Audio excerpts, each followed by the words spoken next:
बिस्मिल्लाहिर्रहमानिर्रहीम। अस्सलाम वालेकुम प्यारे दोस्तों, अगर नमाज के दौरान हवा खारिज हो जाए, हवा निकल जाए तो क्या करना चाहिए? नमाज को फौरी तौर पर तोड़कर नमाज पढ़ने वाला जमात से अलग हो जाए या फिर नमाज को जारी रखा जाए? नमाज के दौरान हवा निकलने से आपको क्या मिलता है और आपके लिए इसके बदले में क्या है?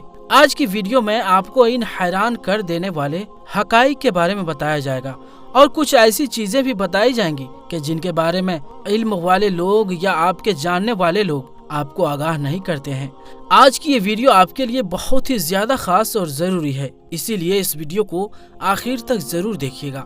और अगर आपने अभी तक हमारे YouTube चैनल आलमी जंक्शन को सब्सक्राइब नहीं किया है तो अभी सब्सक्राइब कर लें और साथ में लगे बेल आइकन पर भी जरूर क्लिक कर दें ताकि हमारी हर अपलोड होने वाली वीडियोस की नोटिफिकेशन आप तक पहुंचती रहे। दोस्तों, कमेंट बॉक्स में हमें बताइएगा कि अगर नमाज के दौरान वजू टूट जाए तो आप क्या काम करते हैं। तो चलिए दोस्तों, अपनी आज की वीडियो शुरू करते हैं। दोस्तों, नमाज दरअसल इंसान की अल्लाह ताला से मुलाकात का जरिया है, उस रब से जो इंसान को पैदा करने वाला है, उसको पालने वाला है और रिज्क देने वाला है। नमाज का हुक्म अल्लाह ताला ने कुरान पाक में दिया और कहा कि नमाज को कायम करो, यानी नमाज कायम करना इस तरह लिया जाता है कि कायम की हुई चीजें कभी खत्म नहीं होती। यानी जब रोजाना 5 मरतबा आपको मस्जिद की तरफ पुकारे तो अल्लाह की बारगाह में जाकर पेश हो जाएं और इस बात को अपने जहन में रखा जाए कि दरअसल आप अल्लाह के घर पर जा रहे हैं। अल्लाह को आपके क़याम, रुकू और सुजूद की जरूरत नहीं, बल्कि आपके दिल के अंदर जो तकवा मौजूद है कि आप इस दो जहां के रब के सामने पेश हो रहे हैं। अल्लाह ताला इंसान की वो नीयत और तकवे को देखता है। दोस्तों, जब किसी इंसान के दिल के अंदर ये ख्याल बैठ गया और ईमान की हद तक बैठ गया कि वो अल्लाह की बारगाह में पेश हो रहा है, तो अल्लाह की बारगाह में पेश होने के कुछ आदाब हैं, उन्हें जान लेना बहुत ही जरूरी है, वरना यही इबादत आपके लिए पकड़ का कारण बन सकता है। अगर इन आदाब में कोताही की जाए तो ये मामला बख्शिश के बजाय आपके लिए गुनाह का कारण बन सकता है। इसीलिए इन तमाम आदाब को जान लेना बहुत ही जरूरी है। दोस्तों, नमाज के लिए जिस जगह को चुना जाए वो पाक और साफ होना चाहिए। आप जहां खड़े होकर नमाज अदा करें वहां रोशनी हो और आपका रुख यानी मुंह किबला शरीफ यानी खाना काबा की तरफ हो। इंसान के जिस्म पर किसी किस्म की कोई नापाकी, कूड़ा या गंदगी ना हो, कपड़े पाक साफ हो, जिस्म पाक हो और हर नमाज से पहले वजू कर लेना जरूरी है। वजू के कुछ फराइज हैं जिनको पूरा करना जरूरी है, वरना इनके बगैर वजू नहीं होगा।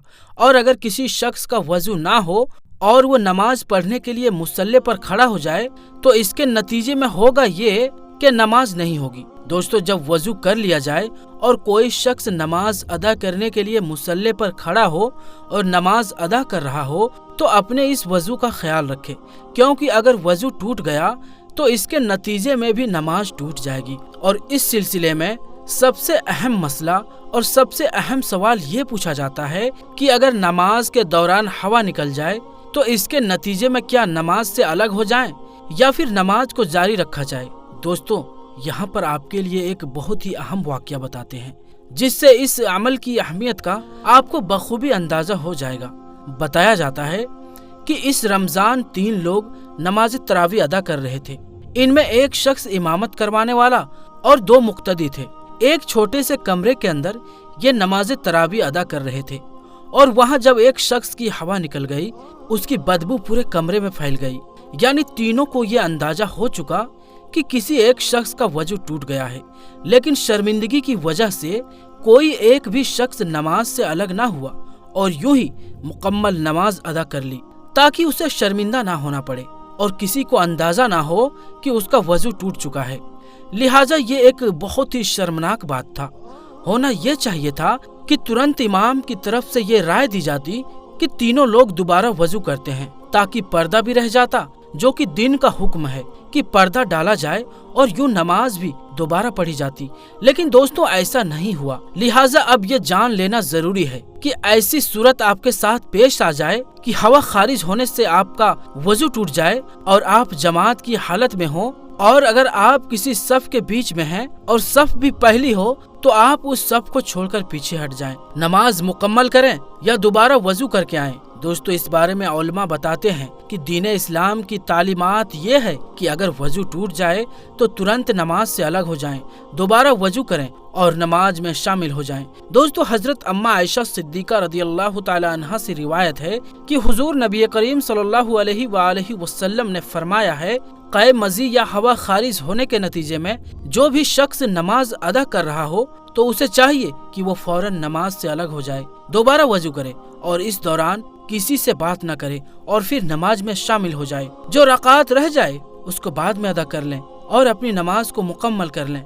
यानी दीन इस्लाम में इसकी कोई गुंजाइश नहीं है कि अगर कोई शख्स नमाज के दौरान हवा का निकलना महसूस कर ले तो नमाज को जारी रखे, बल्कि नमाज से अलग होने और दोबारा वजू करके नमाज को मुकम्मल करने का हुक्म है। इस हवाले से उलमा ये बताते हैं कि चूंकि इस पर कुछ लोग शर्मिंदगी महसूस करते हैं, उनके लिए नमाज से अलग होना मुश्किल है, तो उलमा ये बताते हैं कि अगर कोई शख्स ये महसूस कर ले कि उसकी हवा निकल गई और उसका वजू टूट गया है तो वो अपनी नाक पर हाथ रखते हुए जमात से अलग हो जाएं। इससे ये पता चलेगा कि इस शख्स की नक्सीर फूट गई है। याद रहे कि नक्सीर फूटने यानी खून बहने के नतीजे में भी वजू टूट जाता है, फिर दोबारा वजू करना पड़ता है। चुनांचे जब कोई शख्स अपनी नाक पर हाथ रखकर नमाज से अलग होगा तो दूसरे लोग यही समझेंगे कि इसकी नक्सीर फूटी, इसके नाक से खून निकल रहा है, जिसकी वजह से ये दोबारा वजू करके नमाज में शामिल होगा और इस तरह किसी भी शख्स को शर्मिंदगी से बचाया जा सकता है।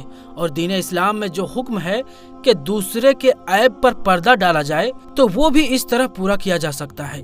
और दोस्तों आखिर में एक ऐसा सवाल जो कि शायद कुछ लोगों का हो कि अगर किसी को बार बार हवा खारिज हो जाए, निकल जाए, तो उस सूरत में क्या हर बार वजू करके नमाज अदा करनी होगी या फिर एक बार ही वजू करके नमाज अदा कर सकते हैं? तो दोस्तों ऐसा शख्स जिसको उज़्र शरई हो, जैसे बार बार हवा निकलना, बार बार पेशाब के कतरे का निकलना, खून का निकलना वगैरह, उनका हुक्म ये है कि वो हर नमाज के लिए नमाज के वक्त में ताज़ा वजू करे। एक वजू के साथ एक से ज्यादा नमाज नहीं पढ़ सकता। अगर नमाज के वक्त शुरू होने से पहले वजू किया, फिर उससे हवा निकलती रही या जो भी उज़्र पेश होता रहा और फिर नमाज का टाइम होने पर नमाज पढ़े तो नहीं होगी। इसीलिए ऐसे शख्स के लिए जरूरी है कि वो हर नमाज के लिए उसके वक्त में ताज़ा वजू करे। ऐसा शख्स जो मुसलसल रिसने वाले जख्म का मरीज हो, वो शरअन माजूर है। एक वक्त के लिए एक बार वजू कर ले, वक्त के अंदर अंदर जिस कदर चाहे नमाज अदा कर ले, कुरान करीम को छुए जब तक वक्त बाकी है। इस वजह से वजू ना टूटेगा। हाँ, किसी और वजह से वजू टूट सकता है, जैसे कि जैसे ही वक्त खत्म हुआ वजू जाता रहा, अगली नमाज के वक्त के लिए दोबारा से वजू करे। जिस तरह नमाज अदा कर सकता है, तकबीर भी पढ़ सकता है और आजान तो कोई बेवजू शख्स भी दे सकता है, लेकिन बेहतर यही है कि आप जितनी देर मस्जिद में ठहरे वजू के साथ रहें। इसीलिए वो आजान देना हो या कोई और भी काम हो, मस्जिद में बावजू रहें। दोस्तों उम्मीद है कि आपको हमारी आज की वीडियो के जरिए से एक बहुत अहम मसले पर बात की गई है, वो आपको बहुत अच्छी तरह से समझ आ चुकी होगी कि वजू टूटने की सूरत में किस तरह से आप नमाज से अलग होंगे और कैसे वजू करके दोबारा नमाज में शामिल होना है। तो दोस्तों हमारी आज की वीडियो के हवाले से अपनी राय का इजहार कमेंट बॉक्स में जरूर कीजिएगा। और प्यारे दोस्तों ऐसे ही वीडियोस देखने के लिए हमारे चैनल आलमी जंक्शन को जरूर सब्सक्राइब करें और साथ में लगे बेल आइकन पर भी जरूर क्लिक कर दें, ताकि लेटेस्ट अपलोड होने वाली हमारी वीडियोस की नोटिफिकेशन आप तक पहुंचती रहे। तो दोस्तों हम मिलेंगे फिर किसी नई वीडियो में, तब तक के लिए अस्सलाम वालेकुम, अल्लाह हाफिज।